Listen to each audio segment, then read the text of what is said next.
We all love a good challenge, right? But after playing standard Nuzlocke too much, even that gets easy. So I decided to let my chat make the rules for me. But what I was about to learn is that I might have given them too much power. You see, I was trying to figure out if this would make things more enjoyable than a regular Nuzlocke, or if it was gonna make things so much worse. However, with the start of attempt 3, I saw the advantage I needed to create a winning run. Whenever the run ends, the rules get reset back to regular Nuzlocke rules, which is great because in this moment, I also had no viewers, allowing me to get through a bit of the game without any extra rules. So I said hi to my first team member, Spicy the Cyndaquil, and tried my best to speedrun, making sure to get good encounters that'll be useful later. Guts! Yes! But this advantage wasn't here to stay. I only got to Violet City before my first rule of Run 3 was added. Are you locking that in as your official rule? Okay. 1 stab move per mon. Alright, only 1 rule. Shouldn't be too bad. But wouldn't it be crazy if we got bombarded with a bunch of rules right before the gym? Surely that wouldn't happen. Right? I'll add the Great Reset first. After 4th gym, release all party members. And then 5th is Pokemon dies after every gym, right? I want to add a rule. Okay, what's the rule? You have an unevolved Pokemon get a KO every gym. Oh my gosh. In this moment, I wondered how I was going to deal with all these rules stacking on top of each other. With how the challenge worked, every chatter was able to add 1 free rule, and a second one with enough Twitch channel points. And yeah, it wasn't too bad yet, but by the end of the game, how many rules were we gonna have? Although the only thing I can realistically worry about is the first gym. So before the battle, we made sure to get Lamb Chops the Mareep from the Primo Egg in hopes that it would make the gym easy. And here's how that went. Activate YouTuber voice. Alright chat, so we're about to take on this Pokemon, and we are gonna one-shot it. Boom! Hit the one-shot. Oh yeah, chat. We did it. And next out, Faulkner is gonna send his Pidgeotto. But currently, we are not done with the Pidgeotto yet, and I don't know if we can beat it. Let's see. Holy chat, we just got hit with a big critical hit. Alright, let's make sure we get that half HP. And we hit the big critical hit. Yo! Make sure to like and subscribe for how easy that gym battle was. Are you happy now? Can you add 2 rules that we have to do? I don't know. How can I make you guys do rules? I'm thinking about having you guys do no vowels. Wait, what is he trying to say? I don't even know what you're trying to say. Pokemon's really fun. Despite all the giggles, this was actually quite a tense moment, because we had our first death of the run. Sure, we didn't lose a Pokemon in the gym battle, but with the Pokemon dies every gym rule, avoiding a knockout doesn't mean you won't lose a team member. And with chat choosing, I didn't know what to expect. Y'all need to vote for which one. I have to get rid of want to say Bellsprout. Butterfree. We're gonna do coin flip. So heads Bellsprout, tails Butterfree. And because we had 2 chatters and each of them chose a different Pokemon, we had to flip a coin to break the tie. Although I actually wasn't too worried about this rule. Assuming we play smart and get good encounters, this shouldn't be too bad. Unless... Let's add Pig's rule right now. 1 ball per encounter, single catch attempt. With this rule, when we get an encounter, I'll only get 1 chance to catch the Pokemon. If it breaks out of the ball, I've got to run away. So if we don't have status moves and a way to lower its HP, we could basically kiss the encounter goodbye. And combined with the Pokemon dies every gym rule, we might have a rough time replenishing the team. But fortunately, that didn't matter in the current moment, because I literally forgot our Slowpoke well encounter. So I guess that rule will just be Laterbee's problem. And when we got to Bugsy, all we needed was a little help from Spicy's Embers and Lambchop's critical Thundershock to take down his Scyther. And is barely viable for Gym 2, Metapod, and Kakuna are easily countered by Chicken the Pidgey's super effective Gusts, awarding us with the Hive Badge. But unfortunately, with the Pokemon dies every gym rule, I lost to Ghastly, a Pokemon I was hoping could be a future MVP. And while I was at the PC, I realized the box is looking pretty bare. On top of that, with the 3rd gym leader being Whitney, I had a bad feeling about how the rest of the run could go. But we had to keep going, and luckily the rival fight was so easy that one of my viewers didn't even notice it happened. And in Ilex Forest, I could finally get my first encounter with the 1 ball rule. So I don't think I can weaken it. Do I have Paralyze or Sleep? Sleep. Okay, I only have one ball to catch this thing in. I think Great Ball is the best I got. And I had a successful first catch, which is great. However, Oddish isn't exactly a strong team member choice in Johto, and since it has the highest possible catch rate in the game, I wasn't too worried when trying to catch it. I was more worried about encounters capable of taking me to the Elite Four, because usually, if a Pokemon is stronger, it has a lower catch rate. And if we don't get the right Pokemon before the Elite Four, then was this challenge even possible?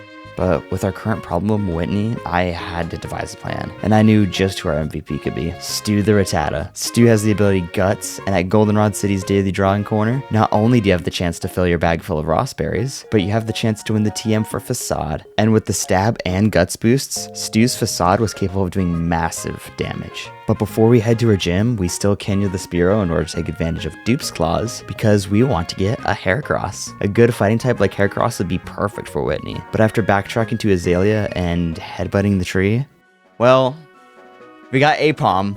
We got another normal type. That's okay, we can still use it. I might as well catch it. I was upset in the moment, but due to me never using Ambipom before, I had no clue about the potential banana that Apom carried. On top of that, I was gaining more confidence in taking down the gym, even without a fighting type. I made sure to lead with our little MVP, click Facade, and dang, that was an easy one-shot. But I knew that Miltank might have been too strong for Stu, so I was hoping that swapping would be a good strategy. I think we go Cut here. I don't know what to expect. I think this isn't going to do too crazy damage. That did crazy damage. Can we not get flinched again, please? As I'm sure you can tell, this was not working out. After Sandshrew, I had to swap to Lamb Chops, then Spicy, who only got off one Ember, which means most of my team members are low, and in this situation, there was only one strategy that I can think of. I'm thinking Sandshrew or Chicken. I think we have to sack here, unfortunately. I think we might go with Chicken here, since we have so many normal and flying types. 07s. Sorry, Chicken. You'll have a great time at KFC. Do we go Stu here? I'm almost thinking we go Stu here. We just have to... Wait, it's doing rollouts. It's on its like third turn of rollout.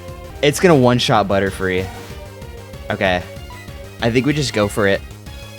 Oh, it missed! It missed! Oh, that's huge. I think we take it out here. No. Okay. Do we two-shot with a Facade? I hope we two-shot. Ooh, ooh, the crit. Perfect, perfect. Now, we may have won the battle, but doing my first sacrifice was a little upsetting. And Sandshrew getting voted out leaves us with 2 deaths for the gym, which is unfortunate, but as long as the 1 ball per encounter rule doesn't stop us from replenishing our team members, we should be fine. Which is exactly what we do. On our way to Ecruteak, we catch a few good encounters and experienced the rigged bug catching contest. Placing second. Oh, yo, wait, am I first? Dawn? Somebody caught a Paris, and my Beedrill wasn't as good as a Paris. Are you serious? Which actually wasn't our biggest problem. 4th is Morty? Wait. Okay, so that means the Great Reset is happening. The Great Reset is triggered after the 4th gym battle, and it states that our whole team dies after we beat it. So how are we supposed to win without losing our good team members? Well, there is actually a little loophole. It doesn't restrict us or force us to use a certain number of Pokemon, but what Pokemon would be capable of sweeping Morty's gym on its own? There is one that immediately came to mind. However, I'd hate to lose it. Stu. Stu's a beloved team member, but we have no other choice. After making it to Ecruteak and getting to Morty, we made sure to poison it, activating its Guts ability for the final time in this run. And we also add Twinkie the Drowsy for the KO with an unevolved Pokemon rule, who did his job surprisingly well by taking down the Ghastly with 1 super effective Confusion, and even giving Morty's Haunter the same fate, but Twinkie wasn't strong enough to go any longer. So Stu, our valiant soldier, had to and was very willing to take his place, making sure to hit a critical crunch on the opposing Gengar, and with her final level up, Stu was prepared for her sacrifice, getting the one-shot on Morty's final Haunter. We unfortunately have to say goodbye because of the Great Reset. 07's Twinkie and 07's to Stu. Gone but never forgotten. Never ever forgotten. But despite this incredible loss, we had to keep pushing. When we got to Olivine City, I realized we don't have a Pokemon with Surf. and due to the next town requiring it, I decided to get our next encounter through fishing. I find a Magikarp, have an easy time catching it, and name it Caviar. While on the way to Chuck's gym, I also caught a Tentacruel named Gelatin, but one other little thing happened before I got there. Honestly, I feel like it's a good middle ground. I would say slightly closer to the too easy side, but there's still a little bit of like difficulty to it. Oh, harder rule, okay. However, I didn't add the rule yet because I was, well, let's just say distracted. Ooh, that did a lot of damage. Uh-oh, I don't have much of a counter to Electrode right now. I almost just lost Gyarados there. I would have lost Lamb Chops to crit. Do I have speed? Shoot. Fortunately, there wasn't a no potion rule, so I swapped to Spicy, healed up, and took out the threat. Sheesh, that was rough. But if I didn't have that option, we would have lost the run, and on top of that, this noob rule takes avoiding the crit to a whole new level. 9. If Pokemon lands a crit, it's dead. Yes, if one of my Pokemon gets a critical hit in a gym battle, it's considered dead. I was having fun before, but if the game keeps ramping up in difficulty, how many more rules can I handle before it gets too challenging? In spite of that, all I could do was take on Chuck. The goal was to lead with Lamb Chops the Ampharos and take down the Primeape. So when he went for double team and my Thunder Punch only did a third, I decided to prepare for the long game by clicking Thunder Wave. But maybe that wasn't as good of a strategy as I'd hoped. It's gonna go for Focus Punch. Oh, that's gonna hurt, that's gonna hurt. Live.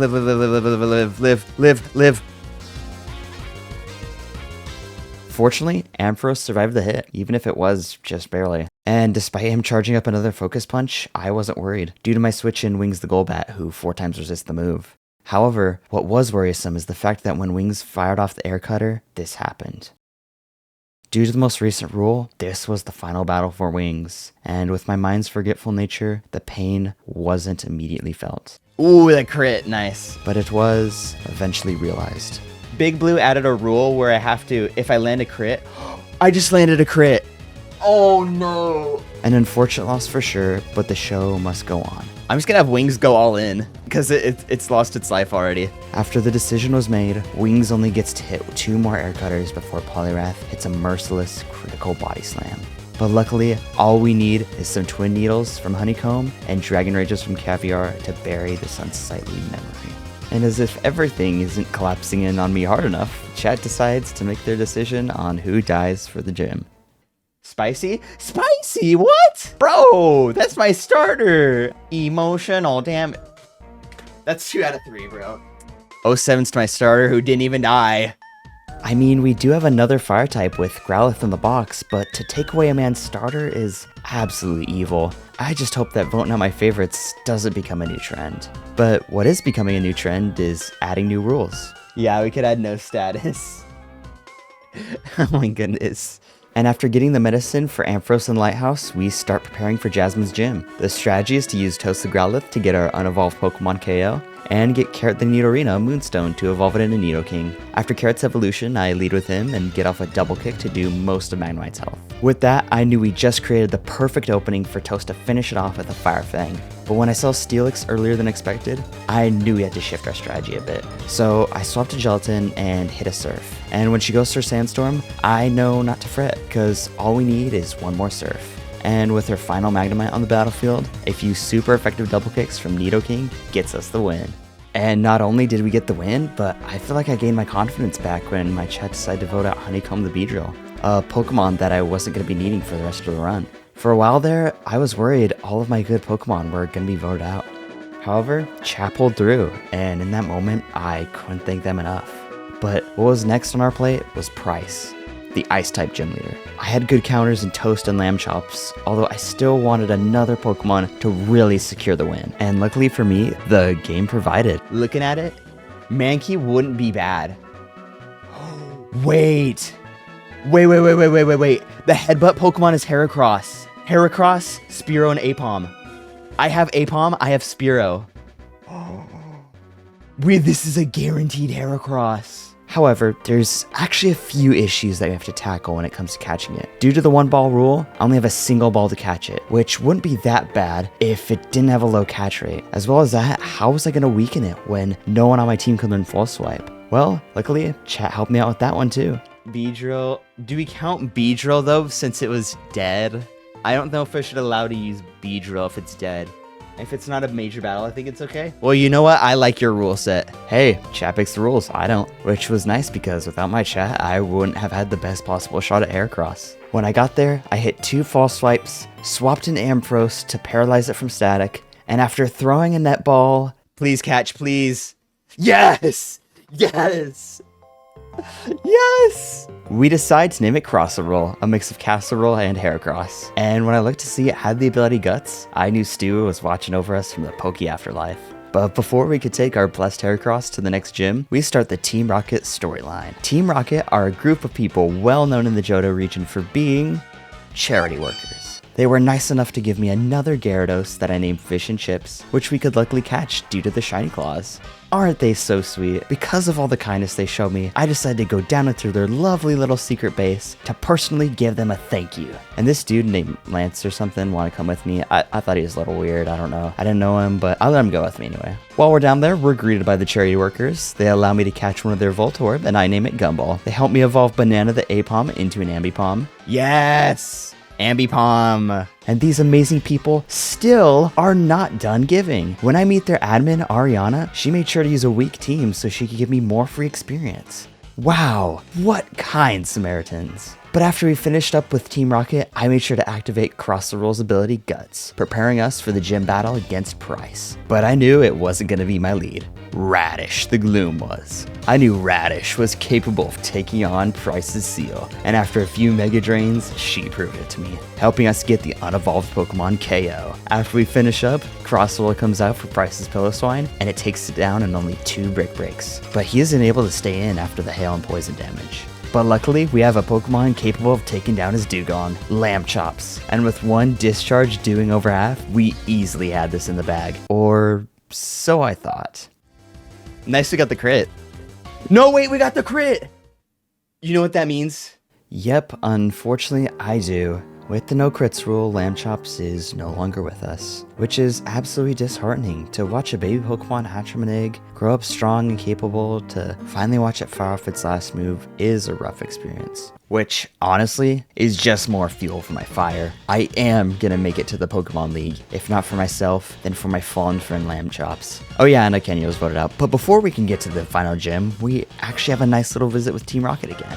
They were at Radio Tower, and at first, all the fights seemed easy, until I was given yet another rule. Battle style set, okay, good rule. Oh yeah, and one more thing. So I'm dealing with a crazy predicament right now. There's this dude who has 6 self-destructing Pokemon.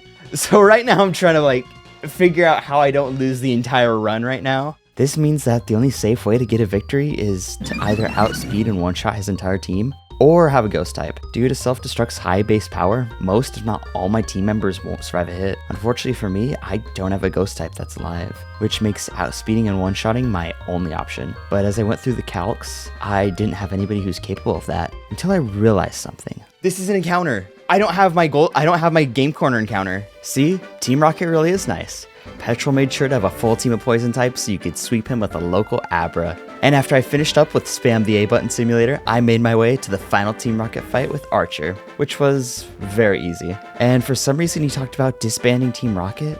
Sad, they must not have enough funding.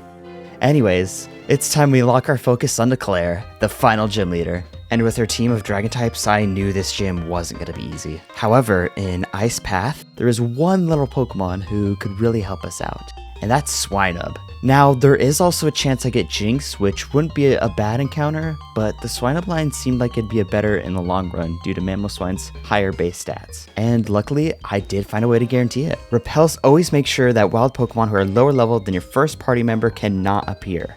So when I checked the encounter table and realized Jinx couldn't spawn at level 23, but Swinub could, I called on Gumball the Voltorb to help us out. Okay, Swinub, yes, there we go, loving that.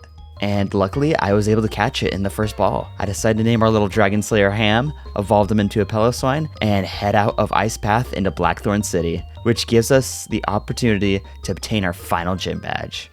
So when I get into the gym and challenge her, I make sure to use Gumball the Electrode. Gumball misses its first Thunder, which luckily isn't too big of a deal because it outspeeds the next turn and hits a Thunder to one-shot her Gyarados. But when she switches into her Dragonair, I had to switch into our Piloswine. Although this was a little risky due to both of her Dragonair being the same level, and I didn't know if she was sending in her Dragonair with Aqua Tail or her harder hitting Fire Blast Dragonair, but all I could do was hope. I think she's probably going to go for Dragon Pulse here since that's going to be the best against Voltorb. Thunder Wave. Yeah, what? Why would you use Thunder Wave out of Voltorb? Okay, come on, Ham. Come on, Ham. Ham tanked that. Oh my gosh. Yes, Ham, I love you. And Ham's Blizzard was more than capable of getting a one-shot. But Claire wanted to remind me that this battle wasn't over yet. So she sent out her ace, Kingdra, a fast hard hitter who's only weak to Dragon type moves in the Gen 4 games. And unfortunately, Ham wasn't capable of taking it down. So I'm forced to swap in the Gelatin, who easily takes a Hydro Pump. And after firing off a Sludge Bomb and doing decent damage, Gelatin starts taking harder hitting Dragon Pulses. And luckily we get it down to roughly half after Kingdra eats its berry. But, okay, we may have to heal here. I think this is going to do quite a bit. Yeah, the plan was to have Gelatin be my Kingdra counter, but now I've got to carefully replan. So I swapped to Electrode, Outspeed, and hit a Thunder that does the job. And when she swaps to Dragonair, I try to hit a Thunder, but I unfortunately miss, and send in Ham, who gets down to low HP from the incoming Dragon Pulse. So when I healed back to full, I had to see what Dragonair was capable of. We can't avoid the crit here. There's like no possible way. So, missed. Please hit. Yes! Okay. This should one-shot. One-shot the last one. Yes. Whew, that one was a little tough. Although the battle was rough, at least we got through it. But what makes it sting a little more is the fact that once again, I have to say goodbye to another team member on top of Gelatin's death. However, I thought there was nobody in my chat, so I was about to spin a wheel that had all my team members on it to pick for me, until... Is there anybody in chat right now? Because you get to choose right now what Pokemon dies. Hello, Dame. Thank you for being here. Would you like to choose what Pokemon dies? Also, as I was writing the script, I realized that this dude's name is Da Meme Historian. I guess I learned something today. Just because the first few letters spell out Dame, that doesn't mean that's his name. But ironically enough, his real name was quite fitting. Not only did this guy vote out Ham, the Pokemon I was planning to counter the champion with, but he also added 2 new rules. Firstly, adding the Safari Zone rule that forced me to replace Caviar with an Arbok named Noodles until we get to the Elite Four. And secondly, adding a rule that didn't allow me to catch Ho-Oh, even though I had access to a Master Ball. And after he added that rule, I didn't see him again, which was a little annoying, but honestly, absolutely hilarious. So when I got to the top of Bell Tower and Ho taunted me with its presence, I knew I couldn't let my Master Ball go to waste. And there was one thing I figured out. After checking up on everything, I realized there was a route I didn't get an encounter in yet. So I used the Repel trick and found myself a capable team member. Yes, there it is. There's Entei. Okay. We get the free Entei. Boom. I'm so naming this thing Hot Dog, by the way. Hot Dog is a perfect name. And with my newfound legendary firepower, I make my way through Victory Road and challenge my rival Rules one more time. And just like our other fights with him, he was so easy, I'm not sure if it was even worth mentioning. Anyways, sleep-inducing rivals aside, we finally made it to the Indigo Plateau. But as I was buying all of the necessary items I'd need for the Elite Four, I was actually given one last rule. Hyper Potions. Let's grab... Oh, I can't have an even number of Hyper Potions. Oh, that's gonna bother me. Wait, I gotta sell stuff. I have to have an even... I have to buy an even number. Must have odd... I don't know if you've added 2 rules or not, but I'm gonna let you add that. Just because it's honestly kind of funny.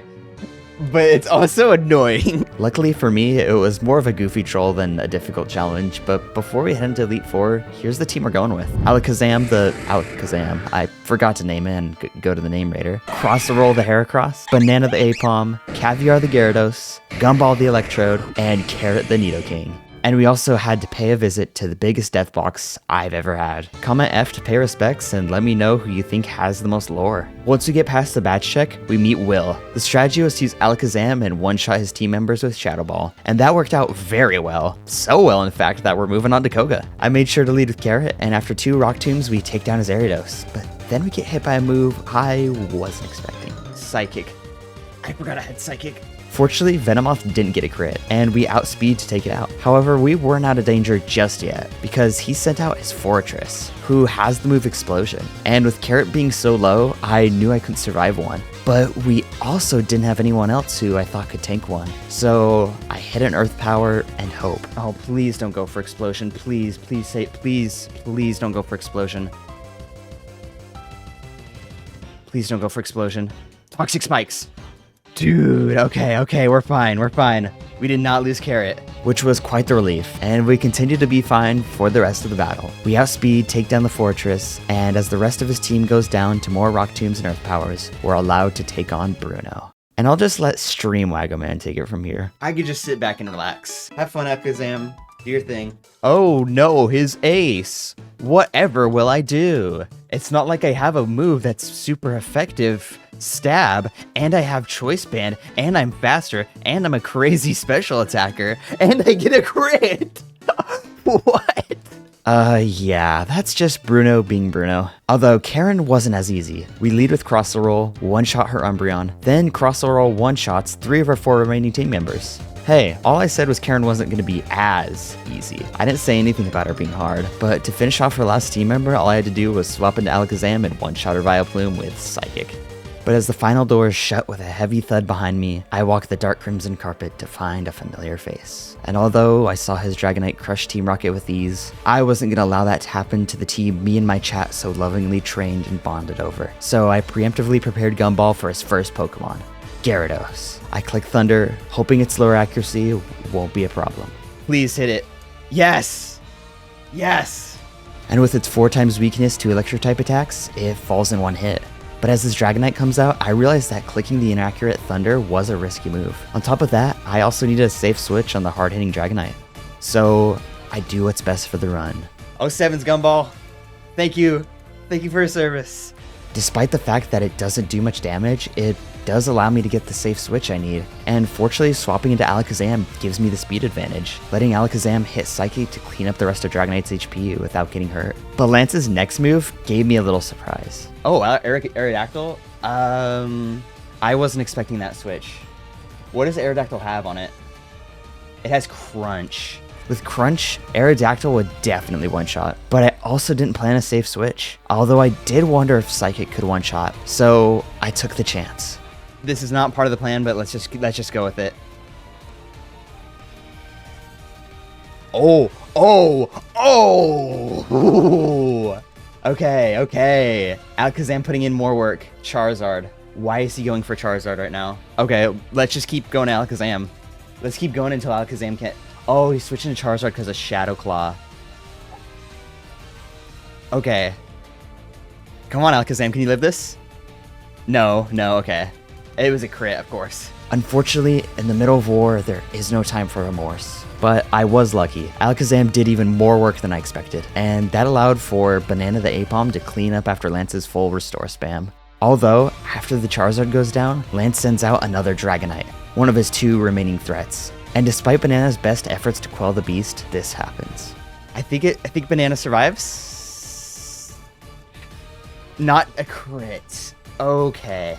But luckily, we have our Redeemer. Come on, Cross Roll. I need you to hit really hard here. Come on. Yes! Thank you, Cross Roll. And when Lance sends out his final Pokemon, I tell Cross Roll to hit a close combat, and he shows me he's not ready to give up. Dang, Cross Roll did a lot. But unfortunately, Lance's Dragonite had other plans, taking down Cross Roll in one Dragon Rush. However, despite our beaten up and battered team, I had one more strategy that kept me confident. Caviar should live, and we should win. Thunder Wave. Come on, break through it. Come on, Caviar, break through it. Yes! We beat Lance. Let's go.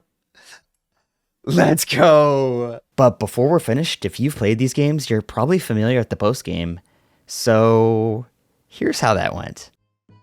Why did you have to hit like another crit? My gosh, another crit? And it's that was well, these are HM Pokemon. So Ironically enough, I lost to the rival rules. However, it didn't feel like a loss. Being serious here, this was actually a really fun way to play the game.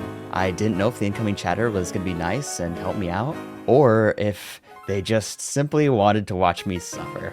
Not knowing when I was going to get my next rule added that unpredictability that you just don't get with overplanned and calculated Nuzlocks. Anyways, if you're interested in Pokemon nostalgia and want to go down memory lane together, I made a video about my first ever Pokemon game. Goodbye, and I hope you have a great rest of your day.